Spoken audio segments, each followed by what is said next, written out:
Hi guys, in this video we're going to talk about shields. Scruffy Crow.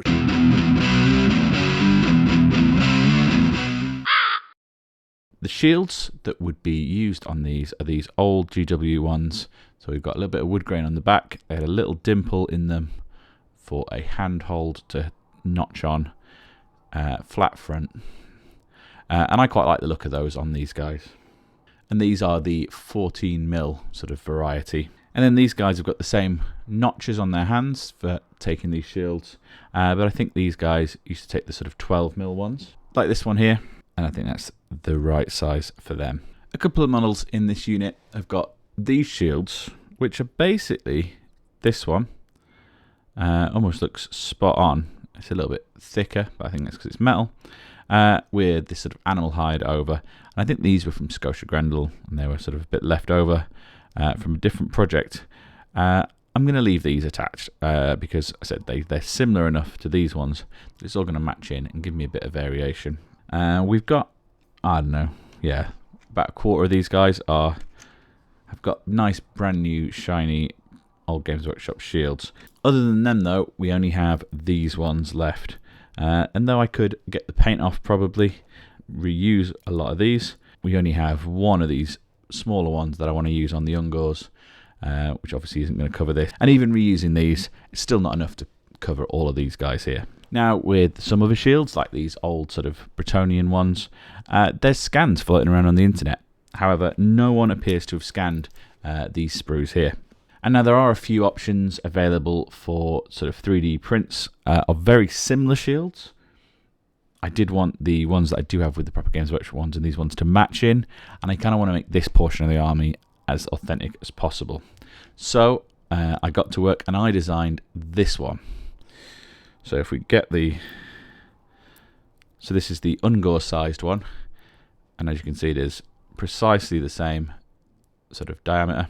All the dots are the same. They're a little bit larger on this one, but I want them to sort of print nicely, but not so much I don't think you'd notice once there was a coat of paint on.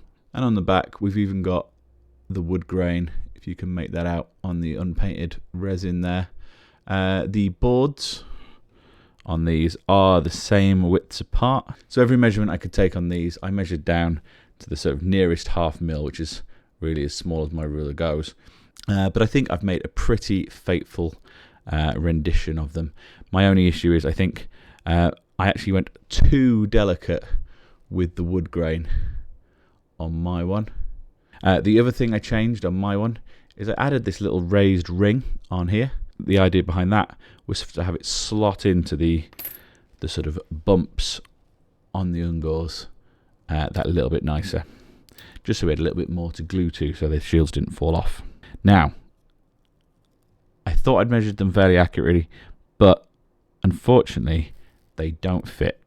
So I just need to widen this hole. That's fine, this was just one of the prototypes. What I'll do now is I'll show you how I put this together, and we will make a new version with that slightly wider hole. Okay, so we start off in Tinkercad. I love Tinkercad. It is dead easy to make these kind of shapes. And it's web-based, so it doesn't require any sort of software or fancy computer or anything. And what I really like about it is the way you can kind of make things to specific measurements. So I'll quickly show you how I made these roughly. You can just drag shapes out of here. We can sort of set that to, say, 2mm. And we know that the basic shield was 14mm. And then depending on how we can sort of then, we don't have to type numbers in, we can sort of slide those around. And to get the sort of indents and other shapes, we can use these negative shapes. So if we sort of make that a negative shape, or we copy this one and make that a negative shape, and then make it say 12. We can use an alignment tool to line those up, and then when we merge these together we have a more complex shape.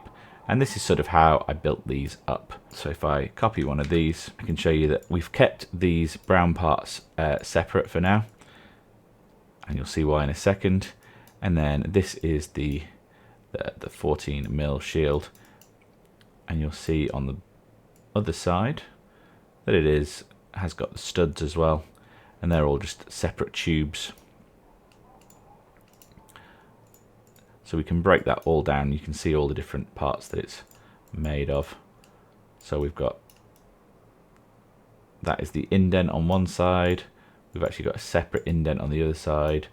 We've got the main bulk of it, the pegs, the shields, the handhole, the ring that the handhole goes in, all separate parts. So really this app's all about just stacking these sort of very basic shapes together to create the shape you want. So I'm going to break this down again, and then I'm going to break this ring down here. And we'll take some measurements of the notches on the models, which I probably should have done before. So that's 3. So 3mm, I think, in every direction should cover that, but we might go an extra 0.5 mm just so it's a neat fit.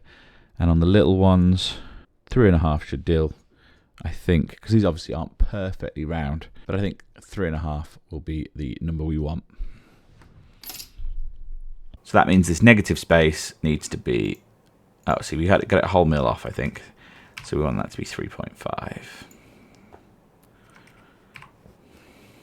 So now the inner ring's 3.5. The outer ring needs to stay being a mil wider.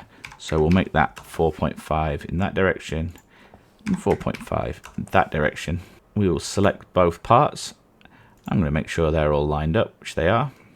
And then I'm going to merge them together and we get a new ring. I'm going to make sure this whole section here is all merged together so we don't mess with it. And then we'll select the ring and the rest of the shield and get those centralized as well. And we'll merge those into one piece. So we're back where we started, but with the larger ring. Actually, before we do that, what I should do is copy that ring and we can use it on this one. And just for prettiness sake, we can turn it grey again. And then we can line up the planks. So our planks now have a problem as well. So our planks, the hole's not big enough. So we're going to borrow the hole out of the other ring over here. And we'll do the same again. We will make sure they're centralized and merged. And now our plank is the right shape. For the smaller shield, we're going to do the same. Well, we're already a step ahead. So we've got the ring, centralize it all, merge it all. And there we've got that.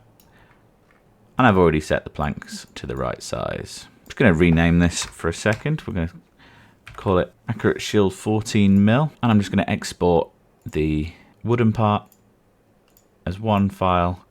And then I'm going to export the outer part as one file. Now I feel like at this point we could probably more or less leave these here. These would look fine. The only thing that's missing is that wood grain. And there's no easy way to do that on these with this program. This is all about these sort of hard shapes. As you're not really going to see the back on a lot of these, you could probably get away with these, printing these off as they are, and they'd be fine. But I want to make them as accurate to the old ones as possible. So now we're going to move over to Blender. Okay, now we have Blender open. I'm just going to start by removing the set things from the scene. Now we're just going to import the first STL we did, and we're going to take that in Sculpt mode, and this will allow us to mess with it in a variety of ways. First thing we're going to do is we're going to get the smooth thing, and we're just going to knock off some of these sharp edges. This is something we didn't do enough of, I don't think, on the first one, and it kind of looked a bit too tidy. There we go, they are a bit more sort of wibbly wobbly and plank shape. This is instantly stuff that we can't really do very well in Tinkercad. Okay, so now we've got it all beat up. We're going to use this brush called Orb Curve. And these orb brushes are sort of downloaded, and there's guides on how to do that. You can Google it, and there's various things on how you import these. And I'm holding one of the original shields in my hand, and I'm just going to go, this panel here has got these sort of crossways sort of wood grains on it.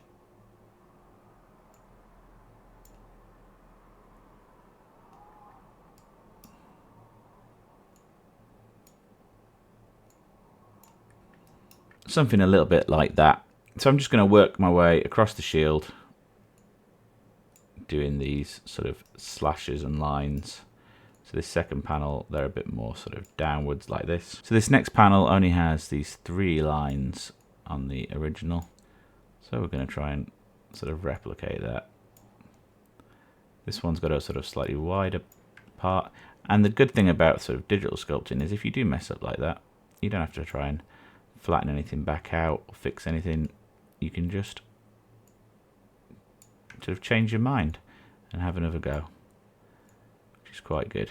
This panel on the original has got lines sort of go in the other direction, and we can't really see this one very much. Okay, so at this stage, last time I did this, I was happier with the wood grain, and these look a lot cruder, but I think these deeper, sort of more cartoony ones might actually be look better on the final print. We're going to go back into object mode now, and we'll import the second part, which, because we exported them at the same time like that, they line up nicely. We can also use it like this, so the sculpting tool now won't affect the new part, but we should still be able to sculpt into the old part and see exactly what that's going to look like finished. So we'll make sure these go right to the edge. I'm also just going to tidy up inside this ring a little bit, just by simplifying these down. I should sort of remove them out of there a little bit. So I'm going to export that now and repeat it again with the smaller shield, and we'll have a look at how the prints come out. Okay, so we've got tests of both sizes just come off the printer.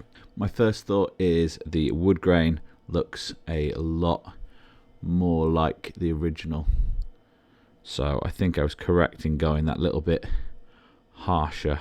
That's not far off at all, really. I think if anything, the correction needs to be that the lines, I said once again, you can kind of see that the lines line up with the other one, sort of planks. But I think any more correction would be just making those a little bit wider, a little bit softer maybe. We already knew this side was pretty much spot on, but I'm happy with that. So these have not been fully cured yet. These have just come straight out of the washing machine.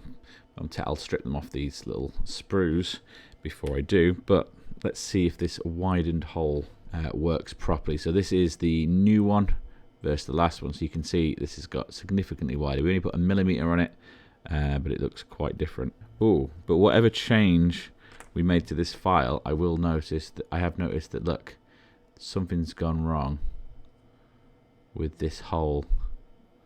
We've clearly put that through too deep. That's gone too thin. If you compare this one and this one, I've clearly made some sort of mistake here, so we need to fix that. But let's see if the hole is the right size. Right, okay, we've gone too far the other direction. Absolutely the gappiest thing in the world. And the little one, yeah, that's not a problem. We can fix that hole. As long as we leave this outside ring the same width, we should be able to keep the wood grain effects that we've already created on these ones, because I'm quite happy with the way that's come out this time. And we need to just fix the depth on here and make those inner circles just a little bit tighter, which will make the rings at this point a little bit thicker, but I think they can cope with being a bit thicker. Okay, so this is, well, version 3 I guess now. And I guess compared to version 2, we do have the smaller thing, and we've fixed the issue, I think, with the excessive thinness. I don't know what happened there. So, do these ones fit? Oh, like a glove. If my hands weren't so covered in spray paint, I don't think that ring really detracts from anything. And these have got the same wood grain on the back as V2. The bigger ones out. Now, if they sit on there that snugly without any glue, I think once they're glued on, we're not going to have any problems whatsoever. So I'm going to collect these back up, strip the rest of these off here. Should be as easy as this. And this is obviously leaving the slightest marks on the bottom, but not really so you'd notice. Less annoying than the mold lines all the way around the outside of the traditional ones. I'm going to run these through the curer now, and we'll get them stuck on. Okay, now these are freshly baked. You'd have a hard time telling them from original plastic ones, I think. There are, because of the way I've printed them, some very fine lines. Try and find a good example. On the fronts, catch them on the light a bit there, but I don't think you'd notice that once they're painted. That's our first one glued on. Just 40 more to go. If I am finding one with a bit rougher bottom from where we pulled the supports off, that's literally all it takes. Okay, that's the gauze fully shielded up. Now, I'm not sure I printed enough of these little shields. No, not quite enough. But that's fine, because these only take a couple of hours tops to print, and obviously it barely cost me anything now. So we can essentially make unlimited numbers of these. So this one has had his nub carved off at some point, but because we've got that hollow in there anyway, that should just give the knuckles somewhere to hang. And we shouldn't have any problem. It's not like these shields are going to get caught. If the chin wasn't in the way, we'd have had an easier time with that. We popped a full-sized one on the champion. I think that kind of works, kind of makes him stand out a little bit. And if we stick a cheeky version 2 one on this guy that's also not got a notch, but one where the thinness hasn't really affected it too much, we are done. And there we have it. We've got 2 units of gauze and ungauze, or alternatively 2 mixed beast herds, all kitted out with brand new but old-fashioned style shields. And that's all for this video. Please let me know what you thought down in the comments. Maybe subscribe for more. And as ever, thanks for watching. Bye.